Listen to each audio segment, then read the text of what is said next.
تبارك الذي نزل الفرقان على عبده ليكون للعالمين نذيرا۔ السلام علیکم، بسم اللہ الرحمن الرحیم۔ قرآن کا پیغام انسانیت کے نام سیریز کے ساتھ آج ہم ایک نئی نشست میں آپ کی خدمت میں حاضر ہیں۔ ہم نے پچھلی دفعہ سورۃ الحجرات کی آیت نمبر 11 اور 12 کی کچھ وضاحت کی کوشش کی تھی۔ ان دونوں آیات میں کچھ معاشرتی طور پر کچھ بنیادی ایسے برے خصائل کا تذکرہ کیا گیا تھا کہ جن سے بچنے کے لیے انسانیت کی رہنمائی اس قرآن حکیم نے اپنی ان بابرکت آیات میں کی۔ آج ہم انشاءاللہ آیت نمبر 13 اور 14 کی کچھ وضاحت کی کوشش کریں گے۔ پچھلی دو آیات میں جن معاشرتی برائیوں کا تذکرہ تھا ان کا تھوڑا سا ذکر کر کے میں انشاءاللہ آیت نمبر 13 اور 14 کی طرف آؤں گا۔ آیت نمبر 11 کے اندر اللہ رب العزت نے ایمان والوں کو منع فرمایا تھا کہ تم ایک دوسرے کا مذاق مت اڑاؤ، ہو سکتا ہے کہ وہ تم سے بہتر ہوں جن کا تم مذاق اڑا رہے ہو۔ اسی طرح دوسری نصیحت یہ فرمائی تھی کہ تم ایک دوسرے کو عیب مت لگاؤ، اور تیسری نصیحت یہ فرمائی تھی کہ تم ایک دوسرے کے برے القاب مت پکارو، ہو سکتا ہے کہ ان برے القابات پکارنے کی وجہ سے تمہارے دلوں میں ایک دوسرے کے لیے نفرت پیدا ہو جائے۔ اسی طرح آیت نمبر 12 کے اندر بھی 3 نصیحتیں تھیں، جن میں سب سے پہلی نصیحت یہ تھی کہ ایک دوسرے کے بارے میں بدگمانی مت کرو، دوسری نصیحت یہ تھی ایک دوسرے کے بارے میں ٹوہ نہ لگاؤ، اور تیسری نصیحت یہ تھی کہ ایک دوسرے کی غیبت مت کرو، یعنی پیٹھ پیچھے ایک دوسرے کی برائی سے بچو۔ اب آیت نمبر 13 کی طرف ہم آتے ہیں بلا تاخیر۔ اللہ رب العزت فرما رہے ہیں یا ایھا الناس انا خلقناکم من ذکر و انثی، اے لوگو ہم نے تمہیں پیدا کیا ہے ایک مرد اور ایک عورت سے، یعنی کہ گویا کہ پوری کی پوری انسانیت کو اللہ رب العزت نے اس آیت میں یکجا کر دیا۔ اب اس سے پچھلی ویڈیوز کے اندر بھی میں نے یہ عرض کیا کہ اللہ رب العزت نے قرآن مجید کے اندر 89 ٹائم ایمان والوں سے خطاب کیا اور فرمایا یا ایھا الذین آمنوا، جبکہ 20 مقامات یا 20 آیات ایسی ہیں جہاں اللہ نے پکارا یا ایھا الناس۔ یا ایھا الناس کا مطلب اے لوگو، اور اے لوگوں کا مطلب کہ اللہ رب العزت پوری انسانیت سے خطاب کر رہے ہیں۔ یہ ان 20 آیات میں سے ایک آیت ہے جس میں اللہ فرما رہے ہیں یا ایھا الناس، اے لوگو، انا خلقناکم من ذکر و انثی، اللہ رب العزت نے تمہیں ایک مرد اور ایک عورت سے پیدا کیا۔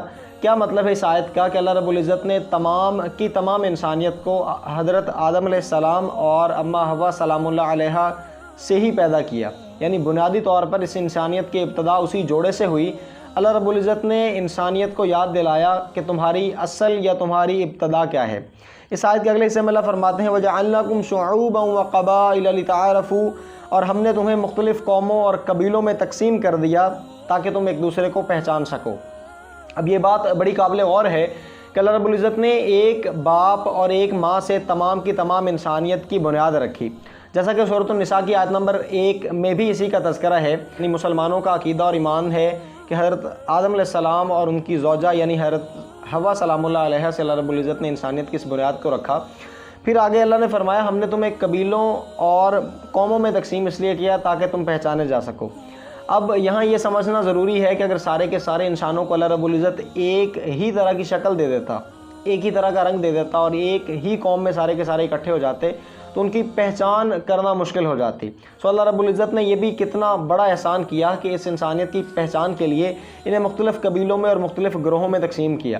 اب ان قبیلوں اور گروہوں کی بنیاد پر آج کے اس معاشرے کے اندر بھی اگر ہم دیکھیں تو بعض لوگ بڑا تفاخر کرتے ہیں کہ جی ہماری قوم، ہمارا قبیلہ یا ہمارے ذات جو ہے وہ سب سے اعلیٰ ہے یا سب سے اونچی ہے، حالانکہ اسلام کے اندر ایسا کوئی تصور موجود نہیں۔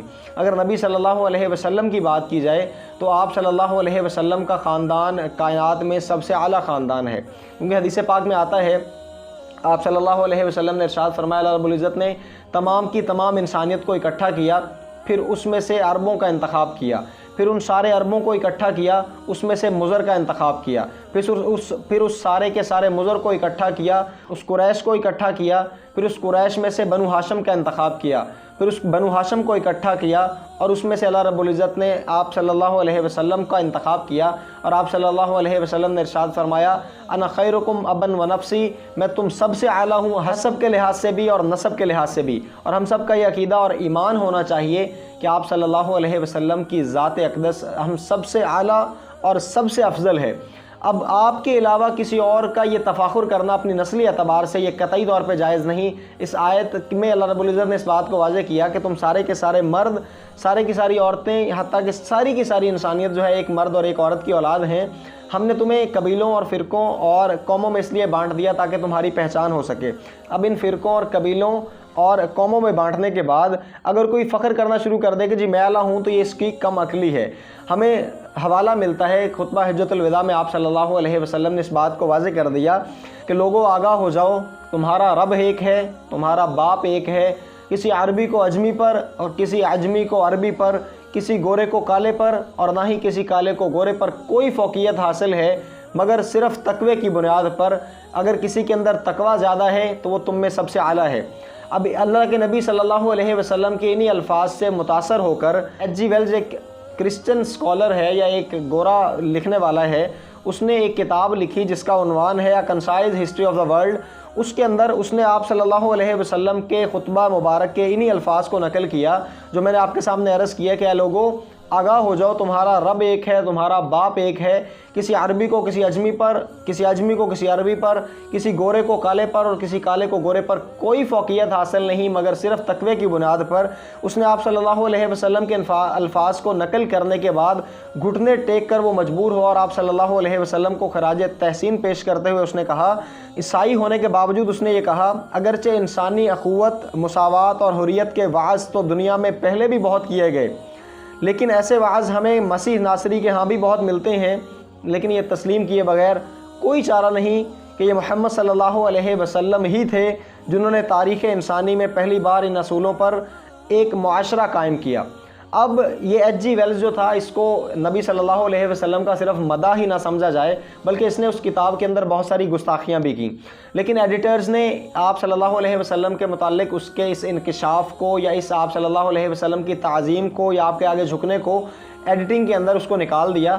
جو بعد کے اندر جو کتابیں آئیں اسی عنوان پر concise history of the world, اس کے اندر یہ تعظیم کے جملے موجود نہیں تھے، لیکن جو شروع کی کچھ کتابیں اگر کسی لائبریری سے میسر ہوں ان میں یہ تعظیم کے جملے موجود ہیں جو اس نے آپ صلی اللہ علیہ وسلم کو خراج تحسین کرتے ہوئے پیش کیے۔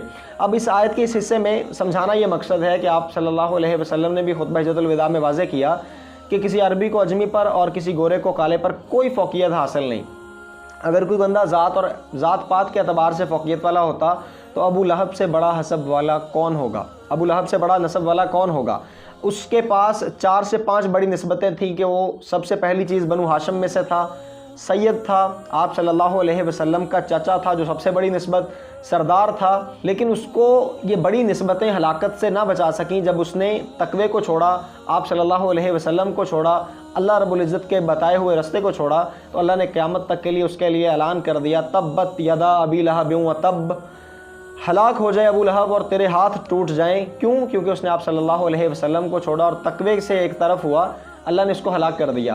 دوسری طرف ہم مثال لیں بلال حبشی رضی اللہ تعالیٰ عنہ کی کہ وہ ذات کے چھوٹے ضرور ہیں، حبشی ضرور ہیں، غلام ابن غلام ضرور ہیں، لیکن تقوی کو سینے سے لگایا تو اللہ نے ان کو کیسا مقام دیا کہ 22 لاکھ مربع میل پر حکومت کرنے والے حضرت عمر رضی اللہ تعالیٰ عنہ جب ان کو پکارتے تو فرماتے سیدنا بلال۔ وہ تو حبشی تھے، ان کو سید کس نے بنا دیا؟ ان کے اس تقوی نے جو انہوں نے اختیار کیا۔ تو اس آیت میں اللہ نے واضح کیا کہ جو بندہ تقوی اختیار کرے گا مقام اسی کو ملے گا۔ آیت کے آخری حصے میں اسی بات کی دلیل ہے، اللہ فرماتے ہیں ان اکرمکم عند اللہ اتقاکم، یقیناً تم میں سب سے زیادہ باعزت اللہ کے ہاں وہ ہے جو سب سے زیادہ بڑھ کر متقی ہے۔ اب تقوی کس کو کہتے ہیں؟ ہر نیک کام کو کرنا اور ہر برے کام سے بچنا، یہ کہلاتا ہے تقوی۔ اس آیت میں اللہ نے واضح کیا کہ اے لوگو تم سارے کے سارے ایک مرد اور ایک عورت کی اولاد ہو، یعنی حضرت آدم اور ان کی زوجہ حضرت حوا کی اولاد ہو۔ تمہیں قبیلوں اور قوموں میں اس لیے تقسیم کیا تاکہ تمہاری پہچان ہو، نہ کہ بلکہ تم اس قبیلے یا اس قوم کی بنیاد پہ اکڑ سکو کہ جی میں تو فلاں خاندان سے ہوں۔ کسی کو اس بنیاد پہ حقیر جاننا کہ چھوٹی قوم کا ہے میں بڑی قوم کا ہوں تو یہ جہالت ہے۔ اللہ نے واضح کر دیا ان اکرمکم عند اللہ اتقاکم، اللہ کے نزدیک مقام، مرتبہ اور فضیلت صرف تقوی کی بنیاد پر ہے، اور تقوی یہ ہے جس نے اللہ کے احکامات اور نبی صلی اللہ علیہ وسلم کے طریقوں کو زیادہ اپنایا وہ اللہ کے زیادہ قریب ہوگا اور اسی شخص کی اللہ کے ہاں زیادہ عزت ہوگی۔ آگے اللہ رب العزت نے فرمایا ان اللہ علیم خبیر، یقیناً اللہ سب کچھ جاننے والا اور ہر چیز سے باخبر ہے۔ اللہ نے اسی بات کو واضح کیا کہ جو لوگ قومیت کی بنیاد پر اپنے فرقے یا اپنے قبیلے کی بنیاد پر اکڑتے ہیں، غرور اور تکبر کا شکار ہوتے ہیں، اللہ رب العزت ان کے حالات سے واقف ہے۔ تو ہمیں اللہ سے ڈرنا چاہیے اور اس بات کو مد نظر رکھنا چاہیے کہ اللہ کے ہاں عزت جو ہے وہ صرف انہی کی ہوگی جو تقوی اختیار کرنے والے ہیں۔ جی آیت نمبر 14 کی طرف ہم آتے ہیں۔ اللہ فرماتے ہیں قالت الاعراب آمنا، یہ بدو کہہ رہے ہیں کہ ہم ایمان لے آئے۔ اب ان بدوؤں سے کیا مراد ہے؟ اس آیت کے پس منظر کو سمجھنا تھوڑا سا ضروری ہے۔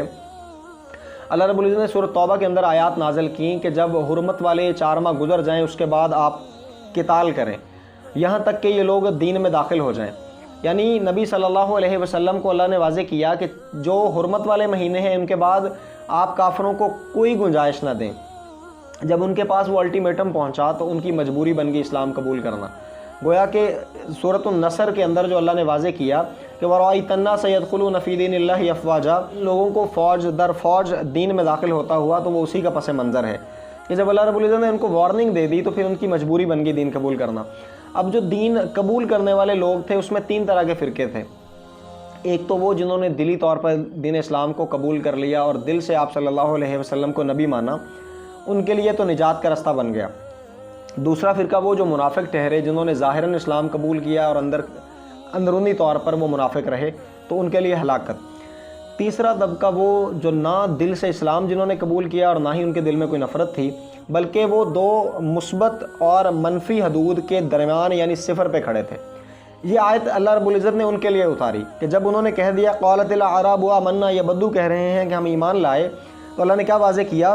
قل لم تؤمنوا ولکن قولوا اسلمنا، اے نبی صلی اللہ علیہ وسلم ان سے کہہ دیجئے تم ہرگز ایمان نہیں لائے بلکہ تم یوں کہو ہم مسلمان یعنی اطاعت گزار ہو گئے۔ یعنی وہ لوگ جو اسلام جنہوں نے قبول کیا ان کے دل میں نہ تو دین کی محبت تھی نہ ان کے دل میں نفرت تھی۔ اللہ نے واضح کیا کہ ان کا یہ صرف کہہ دینا کافی نہیں، بلکہ ان کو یہ کہنا پڑے گا ہم مسلمان ہوئے، اور یعنی ہم اطاعت گزار ہوئے۔ یہ ایسے سمجھ لیں کہ اس ایک مسلمان ملک کے اندر رہتے ہوئے شناختی کارڈ کے اوپر آپ کا مذہب اسلام لکھا جانے سے آپ مسلمان نہیں ہوں گے، بلکہ اللہ کے ہاں جو پیمانہ ہے وہ ایمان کا ہے، اور ایمان دل کی اندرونی کیفیت کا نام ہے۔ اسلام ظاہری کیفیت کا نام ہے جو آپ کی لوگوں کے اندر شناخت ہو جاتی ہے کہ آپ مسلمان ہیں، لیکن اندرونی کیفیت پر اللہ رب العزت فیصلے کریں گے کہ ایمان کتنا موجود ہے۔